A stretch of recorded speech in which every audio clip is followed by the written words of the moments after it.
तो ये बात स्पष्ट हुई। फिर हम लोग जरा बात करते हैं जो सिंपैथेटिक नर्वस सिस्टम है और पैरासिम्पैथेटिक नर्वस सिस्टम है वह कैसे प्रभावित होता है। उसके विषय में जरा हम लोग बातें कर लें।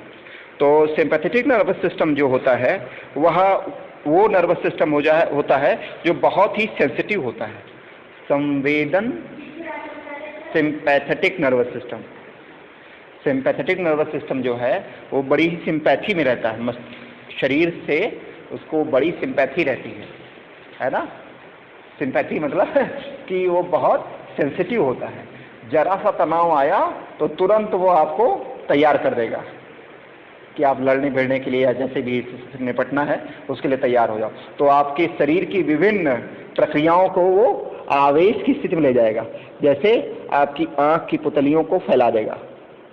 आंख की पुतलियां, जो लोग तनाव में होते हैं उनकी आंख की पुतलियां ऐसे थोड़ी फैली सी रहती, फैला देगा, ठीक। और क्या होगा, मुंह सूख जाएगा ताकि जो ऊर्जा यहाँ पर नष्ट हो वो यहाँ पर ना लगे बल्कि ब्लड की सप्लाई में लगे, सर्कुलेशन में लगे और आपको ज़्यादा एनर्जी लगे। इसके लिए डाइजेशन की सिस्टम को रोक देता है। डाइजेशन के सिस्टम को सिंपैथेटिक नर्वस सिस्टम जो है वह रोक देता है, उस पर ब्रेक लगाता है। और आपके उत्सर्जन तंत्र को भी, उसमें भी परेशानी उत्पन्न कर देता है। उसकी तरफ भी उसका ध्यान नहीं होता।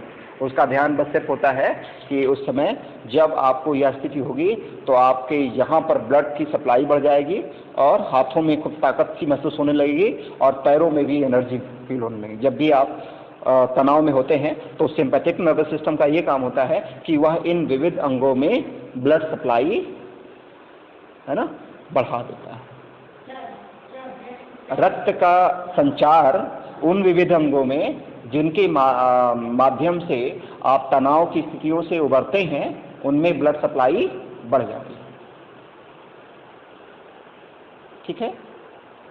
और उनसे संबंधित जो जितनी भी गतिविधियां हैं, जो कार्य हैं, जितने फंक्शंस हैं वे बढ़ जाते हैं, है ना। दूसरा है parasympathetic nervous system. Parasympathetic nervous system वह होता है जो कि उसकी सिंपैथी थोड़ी गहरी होती है। पैरा है ना, वो गहरी सिंपैथी रखता है हमारे शरीर से। तो हाँ, तो क्या होता है कि जब आप कोई भी योगासन करते हैं, प्राणायाम करते हैं, कोई भी रिलैक्सेशन वाली एक्टिविटी करते हैं जिनसे आपके शरीर का और मन का शिथिलीकरण होता हो, तो आपका पैरासिम्पैथेटिक नर्वस सिस्टम एक्टिवेट हो जाता है। अब पैरासिम्पैथेटिक नर्वस सिस्टम क्या करेगा? पैरासिम्पैथेटिक नर्वस सिस्टम ये करेगा कि आपका की रक्त की चाल घटा देगा, श्वास की गति घटा देगा, आंखों की पुतलियां, है ना, उनकी जो वो बीच की क्या होती है उसको छोटी कर देगा।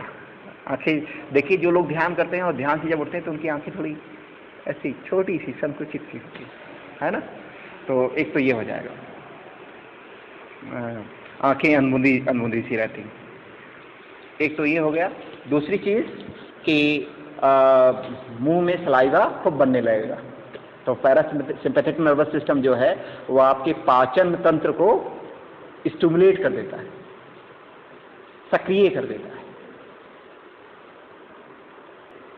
और इसके अतिरिक्त उत्सर्जन तंत्र को भी सक्रिय कर देता है।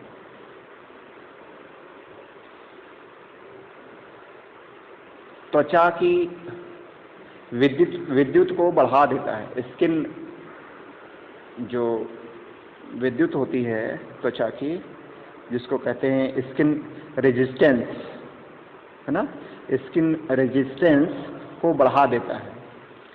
त्वचा की प्रतिरोधी शक्ति को बढ़ा देता है।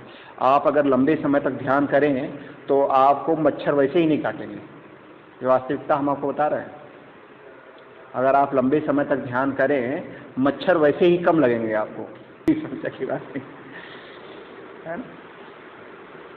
तो उत्सर्जन तंत्र आपका एक्टिवेट हो जाता है। आपको अगर मान लीजिए योग कर लिया आपने, तो अगर लैट्रिन नहीं और नहीं गए हैं तो उसे लैट्रिन आपको, आप अगर मान लीजिए थोड़ी देर प्राणायाम कर लें, कुछ ध्यान कर लें, तो लैट्रिन थोड़ी देर में लग जाती है आपको, आप आराम से जाने की आपको इच्छा हो जाती है कि भाई जाए आप फ्रेश हो, है ना। यानी कहने का मतलब क्या हुआ, उत्सर्जन तंत्र आपका एक्टिवेट हो जाता है, सक्रिय हो जाता है, स्टिमुलेट हो जाता है। तो जब भी हम योग करते हैं तो योग की जो मुख्य भूमिका कहें या उसका प्रभाव कहें, योग का मुख्य प्रभाव यह होता है कि आपका पैरासिम्पैथेटिक नर्वस सिस्टम जो है, परानुकंपी तंत्र, है ना, परानुकंपी तंत्र जो है वह सक्रिय हो जाता है। और जब सक्रिय हो जाता है तो आपको पाचन बढ़िया होता है। आप देखिए जो लोग ध्यान करते हैं उनको अपने आप पाचन बेहतर रहता है, ठीक रहता है, उत्सर्जन भी ठीक रहता है ना। शरीर की ये सारी जितनी जैविक प्रक्रियाएं हैं वे सारी संतुलित होती हैं। तो इस तरीके से आपको स्पष्ट हुआ कि कैसे पैरासिम्पैथेटिक नर्वस सिस्टम पर योग का प्रभाव पड़ता है।